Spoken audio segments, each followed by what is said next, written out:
오늘은 지난주에 드렸던 말씀의 연장선상에서 우리 행위의 무익함에 대해서 한 번 더 생각을 이렇게 정돈을 좀 해보려고 합니다.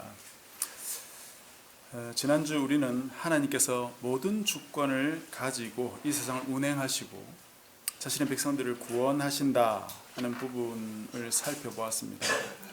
세상은 궁극적으로 우리가 원하는 대로 움직여지지 않고 하나님의 뜻대로 나아가기 때문에 그 속에서 내가 무엇을 선택해서 살아갈 것이냐 하는 그 수단과 방법, 그것이 중요하다는 말씀을 드렸습니다. 오늘은 이 부분에 대해서 조금 더 말씀을 이어나가 보려고 합니다. 하나님께서 이 세상을 창조하시고 아담에게 복을 주시고 생육하고 번성하며 땅에 충만하고 다스리라, 그런 명령을 주셨죠.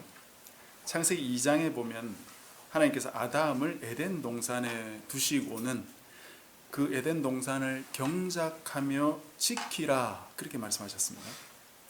경작하는 것은 땅을 갈고 또 씨를 뿌리고 농사를 하라는 거죠.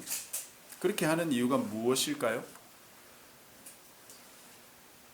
먹고 살기 위함이죠. 창세기 3장에 아담 부부가 죄를 짓고 나서 하나님께서 그들을 에덴 동산에서 내어 쫓으시면서 아담에게 말씀하시기를 평생에 수고하여야 그 소산을 먹을 것이라 하셨고, 비록 에덴 동산에서 쫓겨나더라도 땅을 경작하는 일은 변함이 없을 것이다, 그렇게 말씀을 하셨습니다. 여기서 우리가 가질 수 있는 질문이 이것입니다. 도대체 에덴 동산에서 과연 경작하는 일이 필요했을까? 아담과 하와가 있는 에덴 동산에 아무것도 먹을 게 없어서 땅을 갈아서 씨를 뿌려 했기 때문에 땅을 갈고 씨를 뿌리고 경작하라, 그렇게 명령하신 걸까요? 만약 그렇다면 선악과나 생명나무는 어디서 났기에 하나님께서 선악과를 먹지 마라, 그런 명령을 주셨겠습니까? 하나님께서 아담을 창조하시고 에덴 동산에 두신 후에 바로 이어서 보기에 아름답고 먹기 좋은 나무가 나게 하셨다고 창세기 2장 9절에 기록되어 있어요. 그냥 맛있는 과일들 따먹으면 됩니다.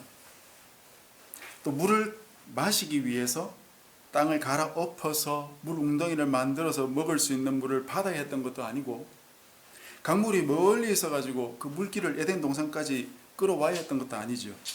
에덴 동산에서 4개의 거대한 강들이 온 세상으로 뻗어나가고 있었습니다. 에덴 동산 자체가 수원지였어요. 이미 먹을 만한 과일 나무들이 충분히 있었고 물도 충분히 마실 수 있었고, 아담은 그것을 먹으며 얼마든지 살아갈 수 있었다 이 말이에요. 아담이 먹고 살기 위해서 경작할 필요는 사실상 없었다는 겁니다. 지키라는 명령도 마찬가지예요. 여러분, 과연 아담이 뭘 지킬 수 있었겠습니까? 당신은 창조 때니까 인간이라고는 아담과 하와 둘밖에 없었다고 봅시다.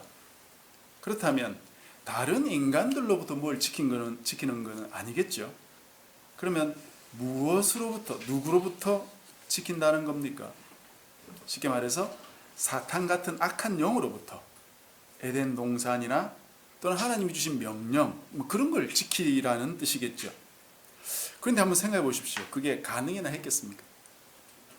인간들이 영적인 존재들로부터 무언가를 지킨다는 게 가능하겠냐 말이에요.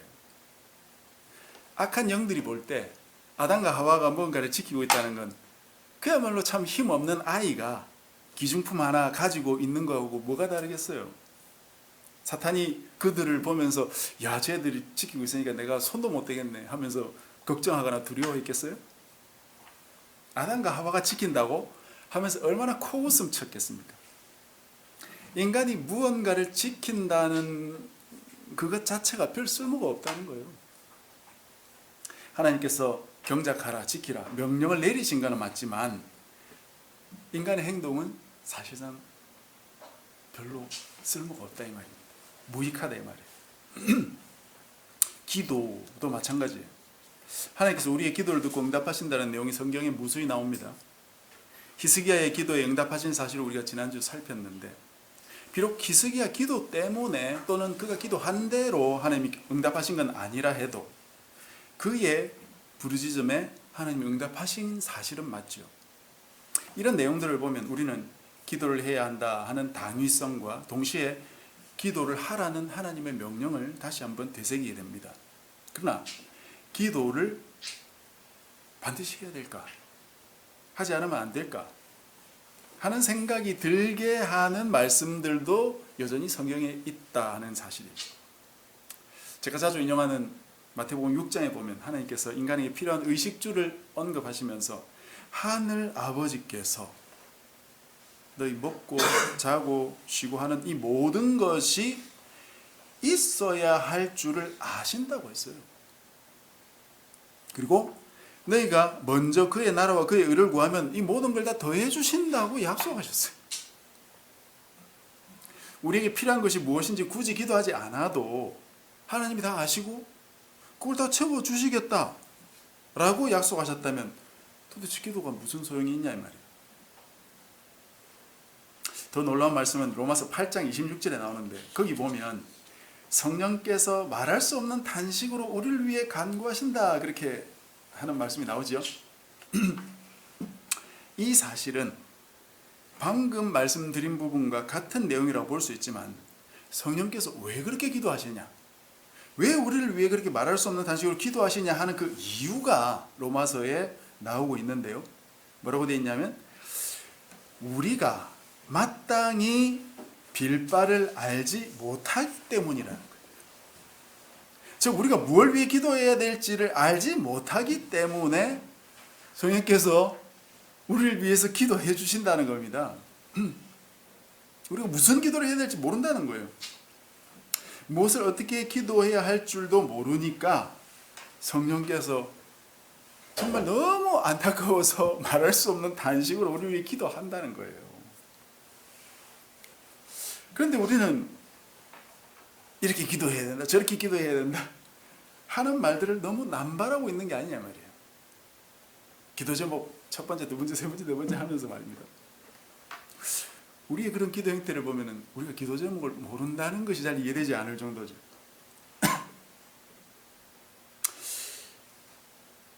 과연 우리는 무엇을 기도해야 되는지 아는 걸까요? 우리 예수님을 믿지 않는 자들을 보면 무슨 기도를 해야 할 것 같습니까? 그가 예수님을 믿게 해달라고 기도해야 될 것 같지 않아요?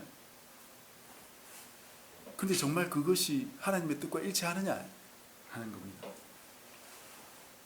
병상에서 목숨이 얼마 남지 않은 분들, 그들 중에서도 하나님을 믿지 않는 분들 만나면 더 그렇게 생각하죠. 반드시 그분이 예수님을 믿고 갈 수 있도록, 할 수 있으면 병상에서 세례도 받도록 얼마나 기도하면서 애쓰는지 모르겠어요.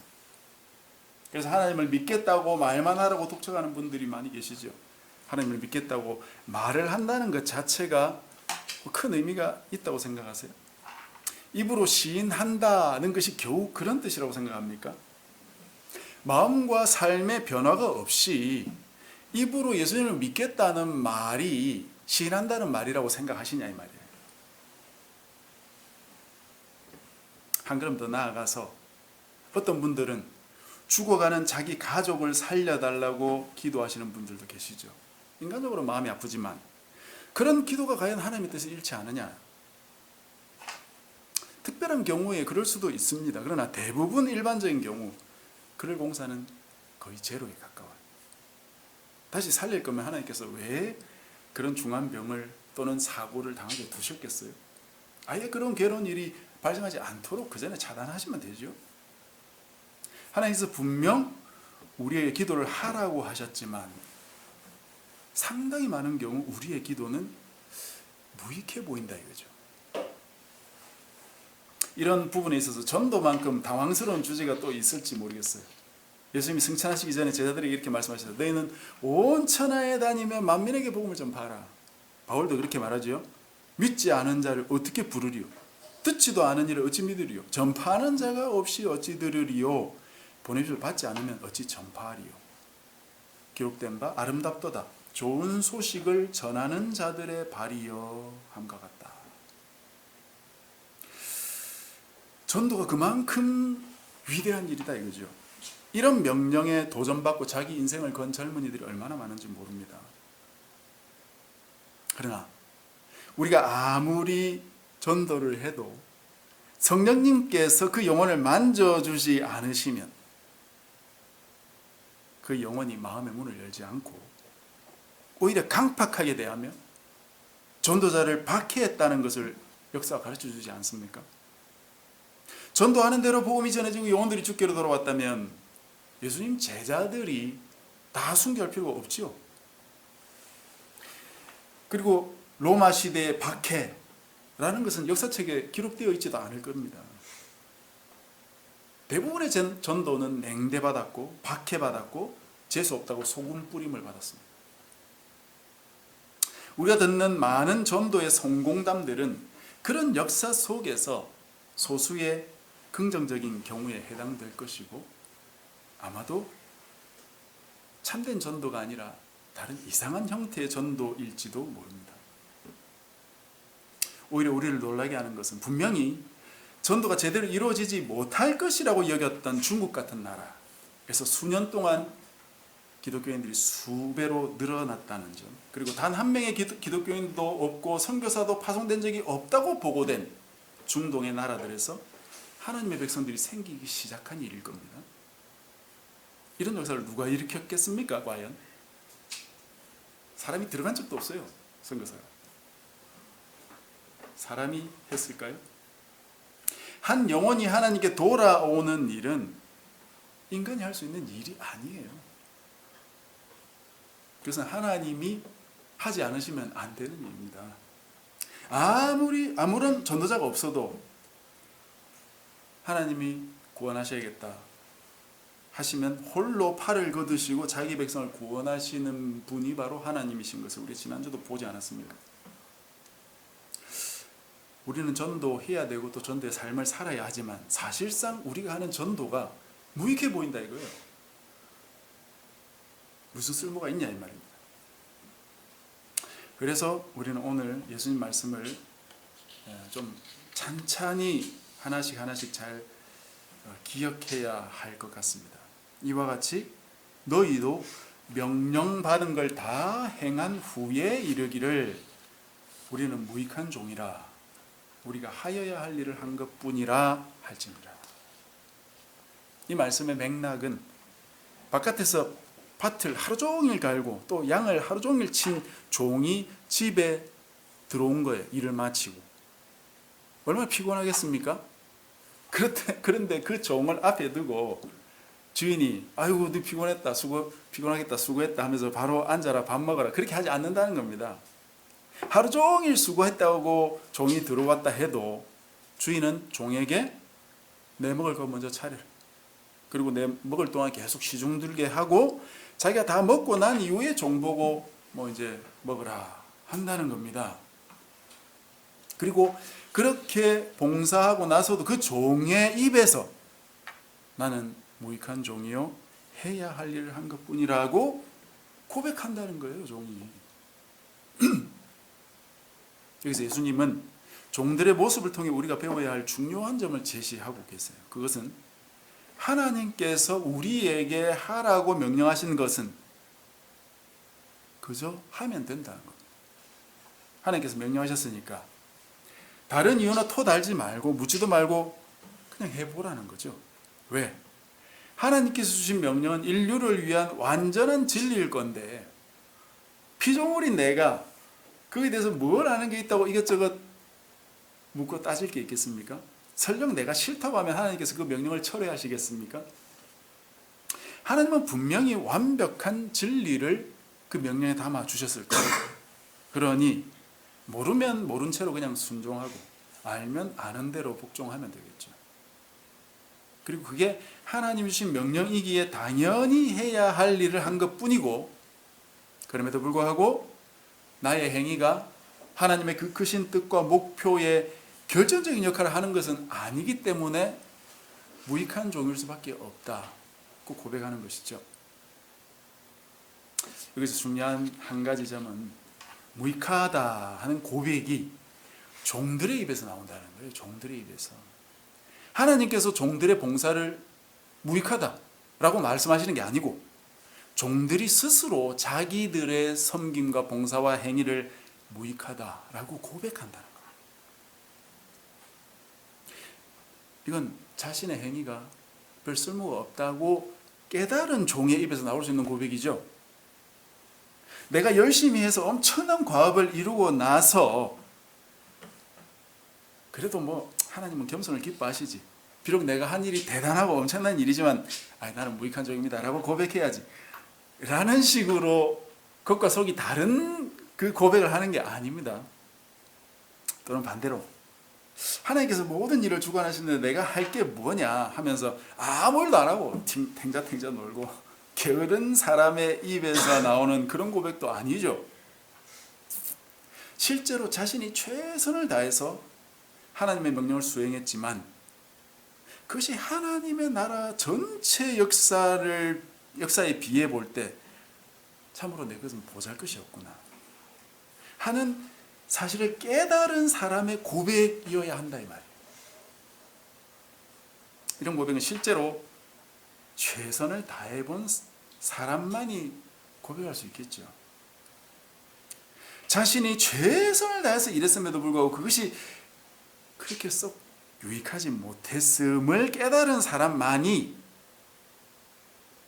하나님이 얼마나 위대한 분이신가, 하나님이 하시는 일은 얼마나 위대한 일인가, 그걸 인정할 수밖에 없을 것 같습니다. 그런 자들의 고백이야말로 거짓 없는 진정한 고백이 될 수 있을 것 같습니다. 이점에서 우리의 관점을 약간 바꾸어서 이 상황을 보는 게 필요하겠습니다. 왜 우리는 그토록 유용성에 목을 메고 있는가 하는 점이에요. 물론 유용성이라는 가치는 매우 중요한 가치임에 틀림없습니다. 필요 없는데 컴퓨터를 살 이유가 무엇이겠으며 필요 없는데 자동차를 살 이유가 무엇이겠습니까? 다 필요해서 냉장고도 사고 핸드폰도 사는 거 아니겠어요? 그런데 하나님도 필요에 의해서 일을 하실까요? 하나님께 과연 필요한 게 있을까요? 하나님께서 우리를 구원하신 이유가 어딘가 써먹기 위함일까요? 필요해서 우리를 구원하실까요? 우리가 구원받으면 하나님께서 얻는 유익이 뭐겠습니까? 하나님께서 자기 아들을 직접 보내셔서 십자가 위에서 죽게 하실 필요가 있었을까요? 우리 같은 인간들을 위해서? 그렇게까지 해서 인간을 구원할 필요가 있냐 이 말입니다. 이 땅에서 벌어지는 그 어떤 일도 공부원이 생각을 해보면 하나님께 필요해서 벌어지는 일인 것 같지 않습니다. 우리한테 필요하다면 모를까 하나님께는 필수 불가결한 일이 없는 것 같다 이 말이에요. 저는 가끔 그런 생각을 해봅니다. 하나님께서 이 땅에 죄악이 관영해서 홍수로 쓸어버릴 때 왜 다 쓸어버리지 않고 노아 가족을 남겨두셨을까? 왜 정한 동물 또 부정한 동물도 좀 남겨두셨는데 왜 그걸 남겨두셨을까? 완전히 그냥 다 쓸어버리고 새 시작하면 됐을 텐데 그러면 속도 편하지 않았겠어요? 하나님도? 이스라엘 백성들이 시내산 아래에서 금송아지 숭배했을 때 실제로 다 쓸어버리려고 했죠.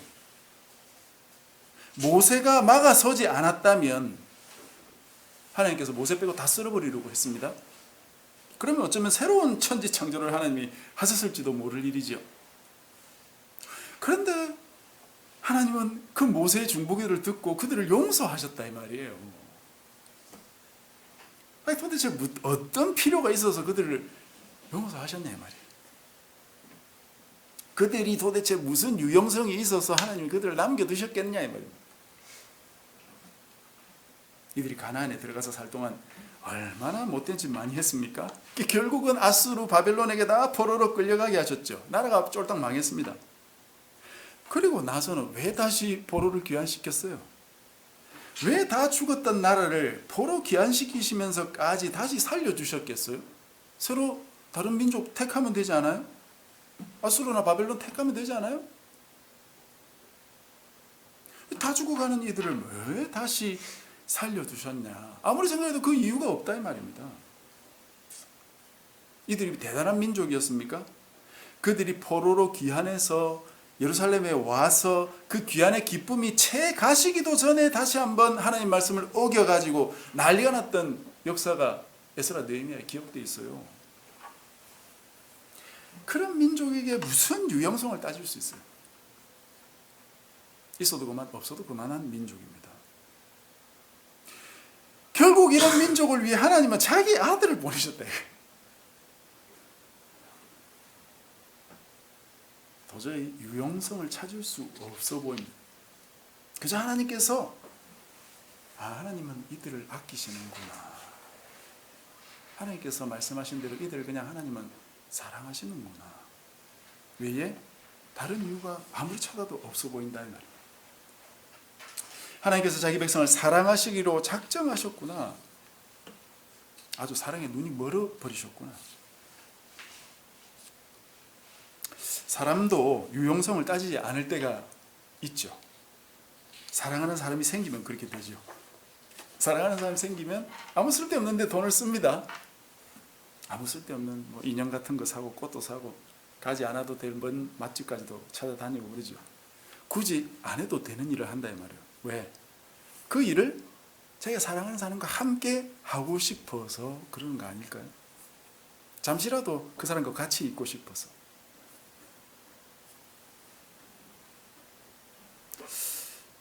하나님께서 무언가를 하시는 근본 동기는 바로 자기 백성들을 아끼고 사랑하신다 하는 것 외에는 다른 이유가 없어 보입니다. 지난주 살핀 것처럼 하나님이 이렇게 말씀하셨죠. 나와 다윗을 위해서. 하나님의 사랑과 은혜를 자기 백성들에게, 하나님이 약속한 자기 백성들에게 베풀기 위해서 이 역사를 이끌어 가시는 분이 하나님이시라는 것입니다. 그렇다면 우리도 이렇게 결론 내릴 수 있으면 좋겠습니다. 하나님께서 하라시니까 일단 순종해보자. 이유를 알아서가 아니라 잘 몰라도, 또 무슨 필요가 있는지도 잘 몰라도 하나님께서 내리신 명령이니까 최선을 다해서 해보자. 그리고 그 일 안에서 하나님께서 허락하신 수단과 방법으로 그 일을 순종해보자. 세상 사람들이 자신들을 위해 사용하는 그런 편법 같은 거 쓰지 말고 하나님 허락하신 진실한 방법 안에서 하나님께 순종해보자. 그럴 때 비로소 자기 일을 힘껏 다하고 나서 그때야 비로소 주님 나는 무익한 종이군요 라고 깨닫고 고백할 수 있게 되지 않을까. 그리고 그 종들의 주인을 향한 무한한 존경과 그 사랑 그리고 감사를 그때 깨달을 수 있지 않을까 싶습니다. 그럴 때 비로소 우리도 하나님께 하나님 사랑합니다 라고 말을 할 수 있지 않을까 싶습니다. 벌써 2025년도 2월이 시작됐어요. 2월. 여러분 한 달 1월이 다 갔습니다. 이 선사이 같은 시간 속에서 하나님의 사랑을 더 깊이 알아가는 것 외에는 달리 우리에게 유익한 것이 없을 것 같습니다. 이번 한 주간도 하나님의 우리를 향한 절대적인 사랑과 은혜 속에서 안심하고 또 즐겁게 살아가는 우리가 되었으면 좋겠습니다. 말씀 속에서 우리에게 주신 명령에 순종하고 그 이후에 나는 무익한 종입니다 라고 고백할 수 있는 우리가 되었으면 좋겠습니다. 그 속에서 하나님의 깊은 사랑을 누리고 나 자신도 하나님을 사랑하게 되는 우리 모두가 되시기를 주님의 이름으로 간절히 축복합니다.